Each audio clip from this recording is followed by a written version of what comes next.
श्योपुर जिले की ग्राम पंचायत तालावदा के ग्राम बिजपुरी, ऊंचा खेड़ा और तालवदा में किसानों पर प्राकृतिक आपदा ने जमकर कहर बरपाया है। फसल पूरी तरह चौपट हो चुकी है। मौके पर पहुंचकर किसानों के साथ खेतों का निरीक्षण किया गया। इस दौरान पटवारी भी उपस्थित रहे। किसानों ने बताया कि उनकी लगभग 90% फसल नष्ट हो चुकी है।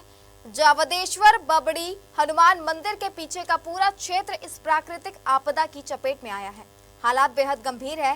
खेतों में तबाह फसल बर्बादी की गवाह दे रही है। किसानों ने बताया कि मंदिर की जमीन को वे भाड़े पर लेकर खेती करते थे। इस जमीन की भी फसल पूरी तरह खराब हो गई है, लेकिन इस नुकसान को न तो पहले किसी योजना में शामिल किया गया और न ही मुआवजे में जोड़ा गया। किसानों ने कलेक्टर से गुहार लगाई है कि मंदिर की जमीन के नुकसान का भी उचित मुआवजा दिलाया जाए। किसानों का कहना है केसीसी बिजली बिल और सोसाइटी का कर्ज माफ नहीं किया गया है, मुआवजा भी नहीं मिला है। किसानों ने श्योपुर के जनप्रतिनिधियों एवं मुख्यमंत्री से फसल का उचित मुआवजा देने, केसीसी और कर्ज माफ करने और बिजली बिल में राहत दिलाने की मांग की है। यह सिर्फ एक ही गांव की नहीं, पूरे क्षेत्र के किसानों की पुकार है। अगर समय रहते ध्यान नहीं दिया गया तो इसका असर आने वाले समय में साफ दिखाई दे सकता है।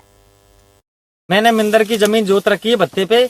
ये धान में जो नुकसान हुआ तो वो भी मुझे नहीं मिला और गेहूं मेरा पूरी तरह खत्म हो चुका है। मंदिर की जमीन है भत्ते की। जो कलेक्टर साहब से विनम्र निवेदन है कि मुझे मंदिर की जमीन का भत्ता दिया जाए, मुआवजा दिया जाए, मैं बच्चों को कुछ खिला सकूं। नहीं तो मेरा तो धान का गेहूं का पूरा निमट चुका।